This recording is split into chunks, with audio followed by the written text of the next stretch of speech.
안녕하세요. 예, 반갑습니다. 저는 오늘 마지막 연사 김병호라고 합니다. 언젠가부터 우리 주변에 행복교육 구호들이 넘쳐나고 있습니다. 들어보셨어요? 네, 정말로 바야흐로 행복교육 슬로건 전성시대라고 할 만할 것 같습니다. 지난해 연말에 있었던 대선에서도 행복교육은 유력 주자의 아주 핵심적인 교육 공약이었죠. 그리고 새 정부 출범 후에도 교육부 장관이라든지 각 시도의 교육감들도 저마다 행복교육 전도사를 자처하면서 팔을 걷어붙이고 나서고 있습니다. 아마 내년 6.4 지방선거에서도 교육감 후보로 나서려고 하는 이들이 너도나도 행복교육 슬로건을 앞세울 겁니다.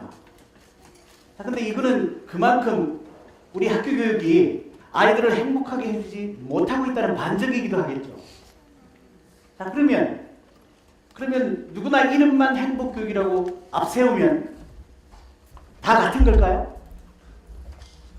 자, 그래서 이러한 행복교육의 구호가 난무할 때일수록 정말로 진품과 짝퉁을 가려볼 줄 알아야 됩니다. 자, 그래서 간단한 동영상을 한번 보면서 이야기를 이어가겠습니다.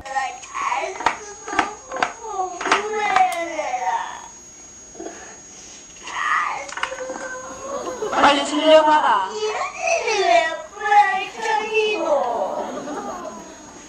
처음부터 다시 해봐라.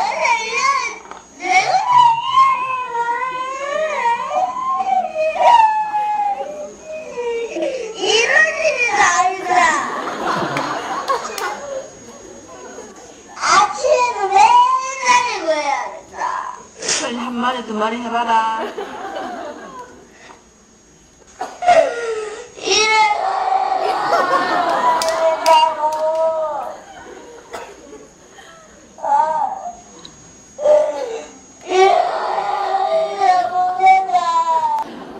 네. 어떻게 보셨습니까? 아이가 참 귀엽죠?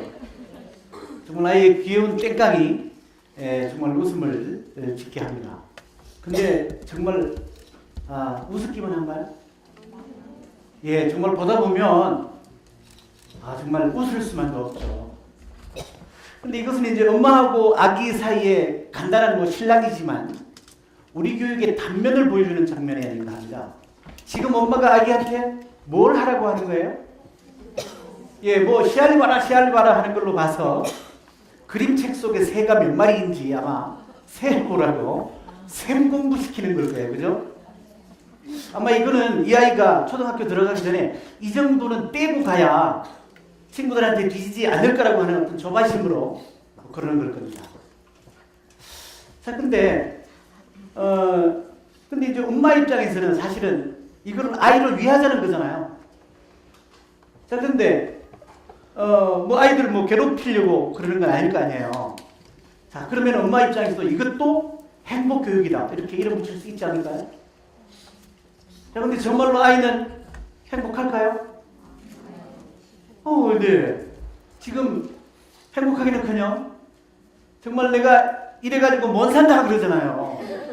내일이 기다려지긴커녕 아침마다 날마다 이래야 된다. 거의 절규를 하고 있지 않습니까? 자, 그래서 이와 같은 것들이 우리가 정말로 구호로만 슬로건으로만 이렇게 행복교육이라고 하는 거 해서는 안 된다. 근데 이 아이는 정말로 지금 새의 마리수를 지금 세는 이 아이의 수준이 맞겠는가? 어떻게 생각하십니까?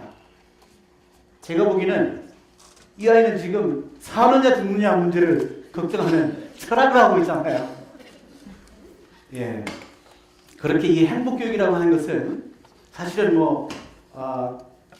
학술적으로 개념 정의가 된 용어는 아닙니다. 근데 정치적 언술로 쓰기 쉬운데 그럴수록 우리가 그 본질을 놓쳐보지 말아야 됩니다. 자, 그래서 저는 이 시간에 여러분들하고 진품 행복교육 판별법 5가지를 설명을 드리고자 하는데, 이제 5가지 질문을 한번 던지면서 여러분들에게 한번 생각할 기회를 한번 드려보겠습니다. 자, 첫 번째. 자, 나중에 행복하라는 것이 진품일까요? 지금 행복하라는 것이 진품일까요? 네. 정말 우리가 행복은 저축했다가 찾는 게 아니죠. 행복은 현재입니다. Here and now 행복해야죠. 자, 그런데 지금 우리가 행복은 고생한 사람만이 찾을 수 있는, 누릴 수 있는 미래형 특혜다. 이렇게 해서 고진감래를 외치는 교육은 짝퉁입니다. 여러분 혹시 이 영어를 기억하십니까? 뭐죠? 죽은 시인의 사회. 다 보셨죠? 여기에서 주인공 존 키팅 선생님은 아이들한테 고대 로마의 시인의 19절을 인용하면서 까르페 디엠이라고 하죠. 이게 뭔 뜻이죠? 예, 영어로 seize the day, 현재를 잡아라. 현재에 충실하라 라고 하는 거죠. 우리가 아이들은 미래의 주인공이라는 말이 있습니다. 맞죠? 그러나 그렇다고 해서 오늘은 무시되고 소외당해도 되는 거 아니죠. 자, 그래서 아이들은 미래의 주인공이 동시에 오늘의 주인공이다 합니다. 그래서 아이들이 오늘의 고통과 비명에 눈 돌리는 그런 교육은 짝퉁입니다. 자, 두 번째. 경쟁으로 행복하라는 것이 진품일까요? 협력으로 행복하라는 것이 진품일까요? 네. 우리가 동물이 사는 정글이든 인간이 사는 사회든 간에 생명을 가진 존재가 살아가는 세상에서는 생존 경쟁이 어쩔 수 없다, 피할 수 없다라고 하는 경쟁 숙명론이 있습니다. 그죠? 자, 그리고 경쟁은 일의 동기와 흥미를 유발해서 정말로 적절한 긴장과 활력을 줄여서 생산력을 높인다라고 하는 경쟁 미덕론, 경쟁 예찬론도 있습니다. 자, 그러나 반면에 경쟁이라는 게 본능도 미덕도 아니고 차라리 공동체의 어떤 단결과 화합도 깨뜨리고 그래서 차라리 생산성도 협력하는 것보다 더 떨어뜨린다라고 하는 비판적인 시각도 있습니다. 자, 그래서 지금 요즘 연구들은 경쟁은 긍정 에너지보다 부정의 에너지를 더 많이 만든다. 그런 얘기가 더 설득력을 얻고 있습니다. 그래서 지금 우리는 경쟁으로 행복하라라고 하는 것보다 협력으로 행복하라. 경쟁에서 서로 이겨서 혼자 행복하라가 아니라 함께 어울려서 같이 이루어서 행복하라 하는 것이 진품입니다. 자, 세 번째. 공부를 잘 하라는 것이 행복교육일까요? 공부를 좋아하게 만드는 것이 행복교육일까요? 예, 지금 우리 대한민국 교육이 세계 최상위권의 교육력을 보여주고 있다고 합니다. 2000년도 이후에 피사 테스트에서 만년 1등 하는 데가 어디죠? 핀란드라고 합니다. 그런데 그 핀란드에 이은 붙박이 2등이 우리 대한민국 교육입니다. 자, 근데 그 두 개는 그럼 백지장 차이냐? 어떻게 생각하십니까? 핀란드 교육은 사실은 공부를 좋아하게 만든 교육이고 우리 교육은 공부를 잘하게 만든 교육입니다. 근데 그것이 정말 백지장 차이가 아닙니다. 흔히 우리가 그만큼 이런 것도 교육 강국이라고 얘기를 하죠. 뭐 그건 틀림없습니다. 자, 그러면 우리의 그런 대한민국 교육이 정말 다른 나라도 부러워하고 본받고 싶어 할 만큼 앞서가는 교육이냐? 어떻게 생각하십니까? 자, 그래서 교육 선진국이라고도 부를 만한가요? 아니죠. 자, 우리 교육 현실을 보여주는 신문 기사 표제들을 한번 보면서 생각을 해보겠습니다. 학력은 높지만 학습 흥미는 바닥. 그죠?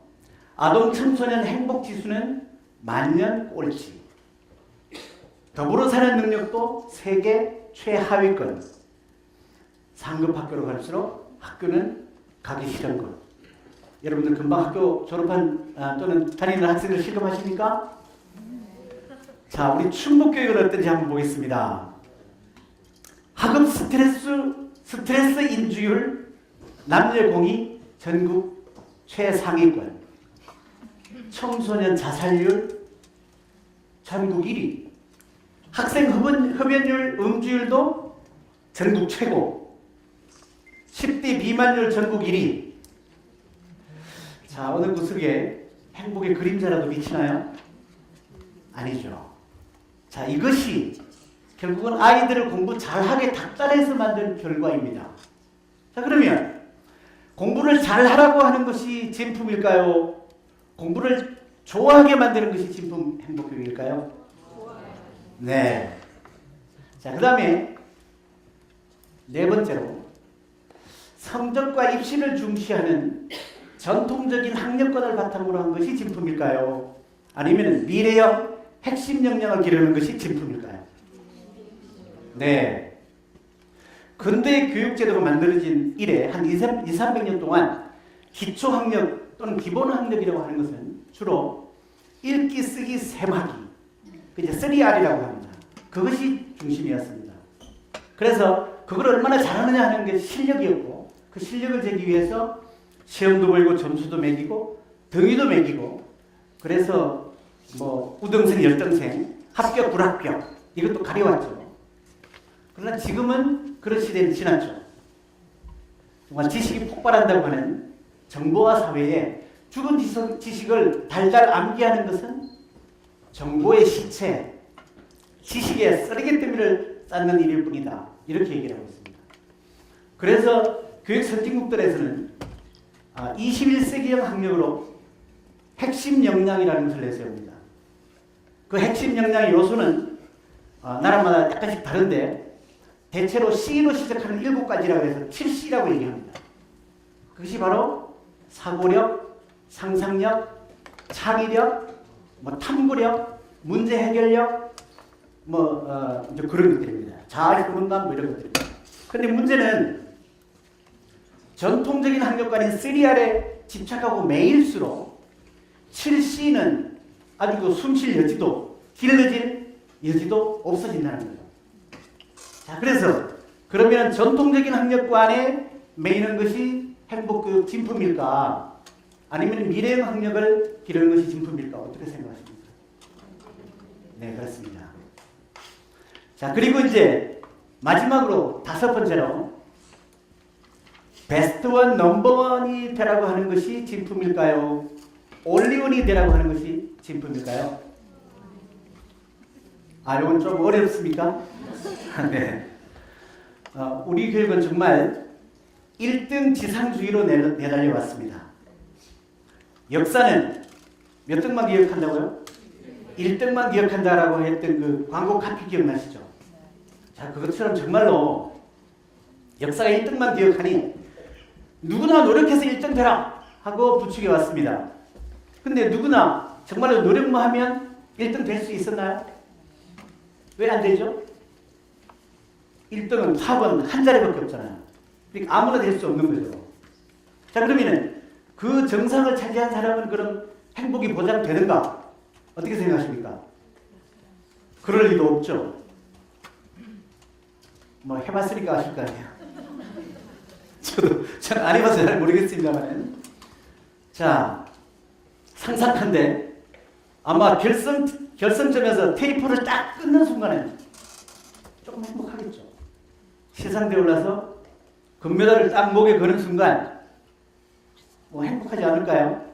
자, 그런데 그 시상대를 내려서려고 하는 순간 행복 끝, 불행 시작 아니겠습니까? 왜요? 그 자리를 지켜야 되니까. 그런데 잠시 한눈만 팔았다가도 무수한 경쟁자들한테 뺏길 수 있습니다. 그걸 노리는 경쟁자들한테 위협당하고, 그죠? 자, 그래서 정말로 진품 행복교육은 베스트 원, 넘버원이 되라고 하는 교육이 아니고 올리원이 되라고 하는 교육입니다. 올리원이 뭐죠? 자, 이 세상에 둘도 없어서 비교 대상도 없는 특별한 존재, 그죠? 그래서 자기만의 독특한 개성으로 인정받고 존중받는 존재, 그게 올리원이죠. 그래서 저는 베스트원 넘버원이 되라고 하는 것은 진품 행복교육이 아니고 올리원이 되라고 하는 것이 진품 행복교육이다. 이렇게 생각을 합니다. 그래서 저는 이 시점에서 행복교육의 정의를 이렇게 내리고 싶습니다. 오늘의 배움이 즐거워서 내일이 기다려지는 교육이다. 어떻게 생각하십니까? 네. 근데 오늘의 배움이 어떻게 즐거워질 수 있을까요? 공부를 잘 해야 된다.